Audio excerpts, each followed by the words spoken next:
Ryan Bretton's tracking our forecast. All right, I have to admit, I was a little surprised when we saw you just a few moments ago at what tomorrow looks like. Yeah, it's really going to be fine after we get past about 7 or 8 in the morning. Okay. And we'll briefly get into the 50s tomorrow. So it'll feel wonderful. It really will. And that's because we've got a little system coming through with a warm front.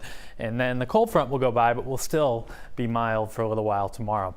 Now, as this comes in tonight, it will be just cold enough for a little bit of freezing rain in hills and mountains. I don't think it's a big problem, but just want you to be aware a few icy spots are possible, especially along and north of Route 2 as some of this rain comes in tonight. It's not super cold out ahead of the storm, but you can see where we are below freezing. Millinocket to Rangeley. Freiburg is above at 34, so you probably have to get closer to Route 2 to run into any of that freezing rain tonight. Mid to upper 30s for most of us on the coastline. We're 41 actually right now in Rockland. So here's a system that's coming through, not particularly big. It's just a quick round of some rain that will come through tonight.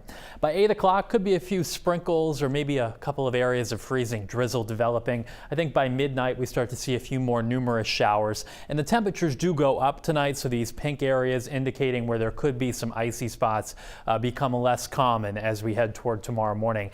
And in fact, the temperatures at 6 o'clock in the morning in central and southern Maine likely to be in the 40s. You can see where the cold air does kind of hang on, though. It's in the mountains, so it doesn't get quite as warm there. But once we move this out after 8 or 9 o'clock tomorrow morning, we'll see some sunshine and we'll briefly get into the 50s in most spots. And then the wind will kick up a bit out of the west and temperatures do start dropping later tomorrow afternoon, and it will be a bit chillier tomorrow night into Wednesday, but the weather will be quiet by that point. So on Wednesday morning, we'll start out with some sunshine. Then the next system comes in Wednesday night, but your daylight hours of Wednesday will be dry. We'll just have clouds thickening up later in the afternoon.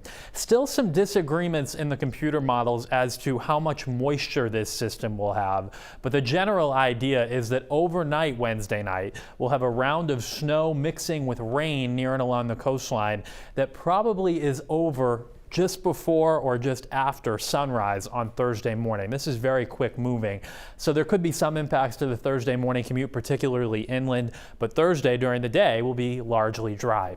So here's our snowfall forecast. Haven't really changed what Todd put together this morning. Mostly rain on the coastline, if not all rain in spots, so very little, if any, accumulation there. But the farther inland you go, there may be some places that pick up over 3 and perhaps close to 6 inches of snow if we do get enough moisture. So we'll be fine-tuning that forecast over the next couple of days, but it's mainly an overnight event Wednesday night. Tomorrow, seas will be running 5 to 7 feet with a gusty wind coming in out of the southwest, which is why we'll warm things up close to 50 tomorrow. Then for Wednesday, it will be dry with sunshine giving way to increasing clouds. Snow comes through Wednesday night, but we should clear out quickly on Thursday. And again, that looks like mostly rain on the coastline. There could be another system Friday into Saturday. Right now it looks like it's offshore, but Brian, sometimes these have a tendency to kind of back toward us as we get closer. Okay. So we're going to put watching on Saturday, but that could be a miss. Well, I'll keep an eye on that one. Boy, it's the overnight storm, so each morning we'll be paying close attention to what's going on. All right, Ryan, thank you.